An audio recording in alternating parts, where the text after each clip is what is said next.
I had a CPAP for about a year, and I didn't use it all the time, to be honest with you, because it was so terrible to wear. Dr. Simon's improved my life 100%. It's well worth it, and I would recommend it to anybody. So get rid of that stupid CPAP and go see Dr. Simon. The pain in the neck is gone.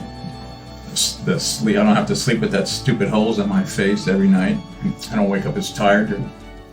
2 o'clock I was practically falling asleep standing up. Now I don't have that anymore. But yeah, it was a good investment. Yes, it was better than CPAP. That's all I'm going to say. 100% better. Thank you, Dr. Simon.